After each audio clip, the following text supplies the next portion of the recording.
పలాస నియోజకవర్గం survey report ఎలా ఉందో చూద్దాం.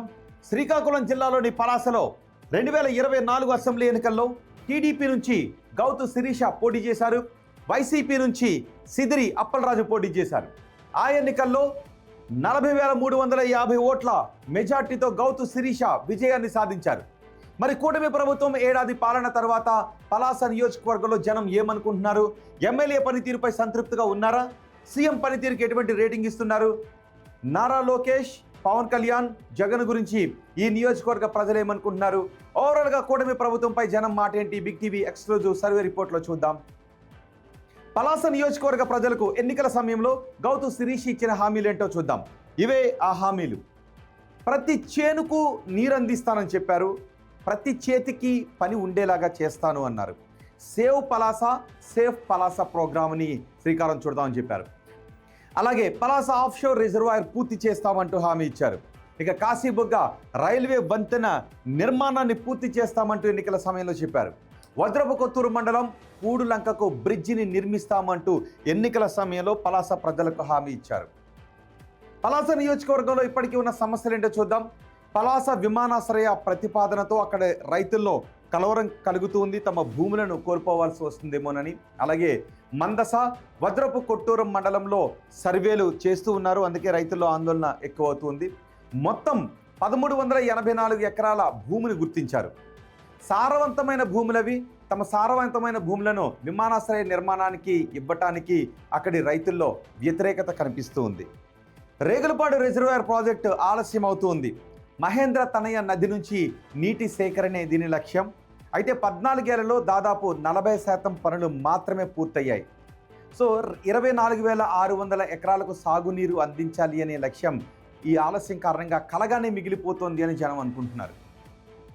అలాగే పలాసలో జీడిపప్పు రైతులు మంచి ధర కావాలని కోరుకుంటున్నారు. పలాసలో జీడిపప్పు ప్రాసెసింగ్ యూనిట్లు ఎక్కువగా ఉంటాయి. జీడిపప్పు పైనే ఎక్కువ మంది ఆధారపడుతూ ఉంటుంటారు.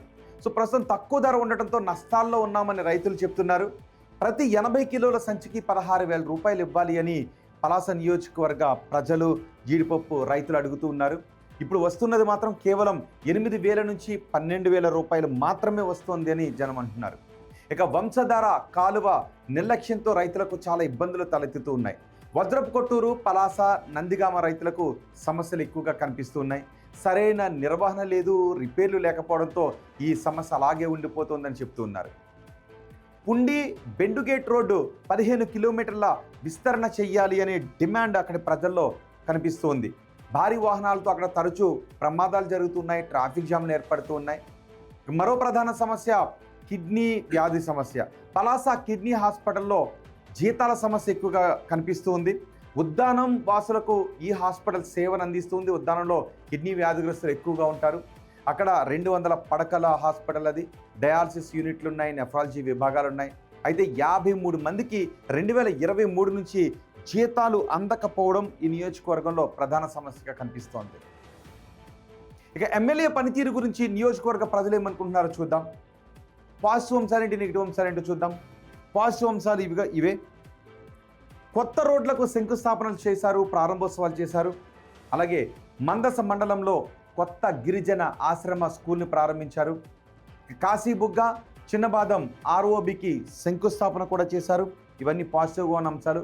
వీటితో పాటు పలాసలో ఉచిత టైలరింగ్ శిక్షణ కేంద్రం ఏర్పాటు చేయటం, ఎన్టీఆర్ హౌసింగ్ కాలనీలో తాగునీటి కనెక్షన్లు ఇప్పించడం, ఇవన్నీ ఎమ్మెల్యే పట్ల పాజిటివ్గా ఉన్న అంశాలు. ఇక ఎమ్మెల్యేకు నియోజకవర్గంలో నెగిటివ్గా ఉన్న అంశాలు ఏంటో చూద్దాం. ఇవే నెగిటివ్గా ఉన్న అంశాలు. అక్కడ సీసీ రోడ్లు, డ్రైనేజ్ పనులు చాలా నెమ్మదిగా జరుగుతున్నాయి. కొత్త విమానాశ్రయ భూ సర్వేపై రైతుల్లో ఆగ్రహం ఎక్కువగా కనిపిస్తోంది. ఇవి ప్రధానంగా నెగిటివ్గా ఉన్న అంశాలు. ఇక ఎమ్మెల్యే పనితీరు గురించి జనం వేస్తున్న మార్కులు ఏంటో చూద్దాం ఒకసారి. చాలా బాగుందని 16.2% మంది జనం చెప్తున్నారు. బాగుంది అని 37.8% మంది జనం చెప్తున్నారు.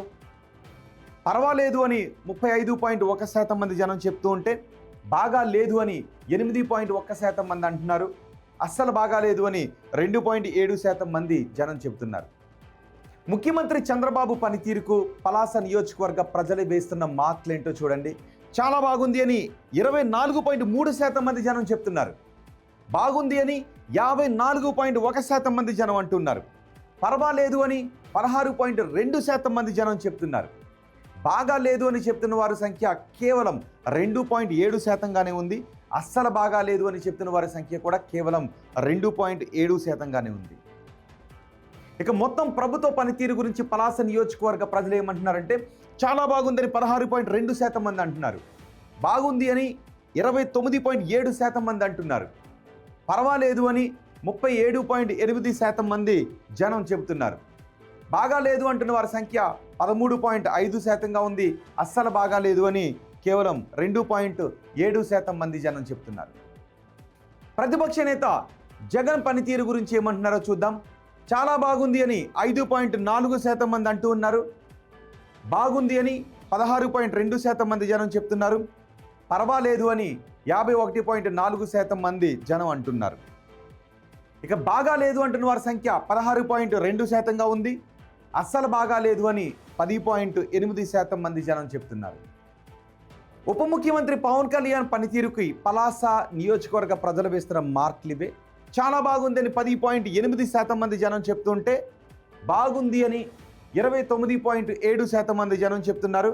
పర్వాలేదు అని 29.8% మంది జనం అంటున్నారు.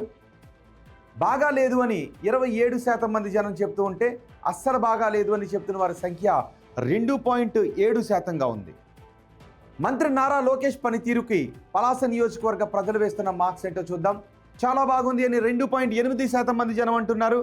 బాగుంది అని 32.4% మంది జనం అంటున్నారు. పర్వాలేదు అని 43.2% మంది జనం చెప్తూ ఉంటే బాగా లేదు అని 13.5% మంది జనం చెప్తున్నారు. అస్సలు బాగా లేదు అని 8.1% మంది జనం అంటున్నారు.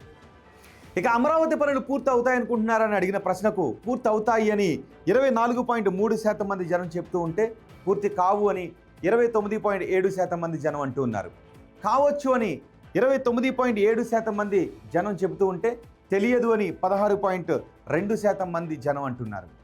పోలవరం ప్రాజెక్టు పూర్తి అవుతుంది అనుకుంటున్నారని అడిగితే పూర్తి అవుతుంది అని 18.9% మంది జనం అంటూ ఉన్నారు. పూర్తి కాదు అని 24.3% మంది జనం చెప్తున్నారు. కావచ్చు అని అభిప్రాయపడుతున్న వారి సంఖ్య 18.9%గా కనిపిస్తుంది. తెలియదు అని చెబుతున్న వారి సంఖ్య 37.8%గా కనిపిస్తోంది. ఇక కూటమి ప్రభుత్వంలో ఉద్యోగ అవకాశాలు పెరిగాయా అని అడిగితే పెరిగాయి అని చెప్తున్న వారి సంఖ్య 16.2%గా కనిపిస్తుంది. పెరగలేదు అని చెబుతున్న వారి సంఖ్య 70.3%గా ఉంది. పెరిగి ఉండొచ్చు అని చెబుతున్న వారి సంఖ్య 13.5%గా కనిపిస్తుంది. తెలియదు అని చెబుతున్న వారు ఈ నియోజకవర్గంలో ఎవరూ లేరు. ఇక వచ్చే ఎన్నికల్లో వైసీపీ అధికారంలోకి వస్తుంది అనుకుంటున్నారని అడిగితే వస్తుంది అని 5.4% మంది జనం చెప్తున్నారు. రాదు అని 37.8% మంది జనం చెప్తున్నారు. రావచ్చు అని చెప్తున్న వారి సంఖ్య 48.6%గా ఉంది. తెలియదు అని చెప్తున్న వారి సంఖ్య 8.1%గా ఉంది.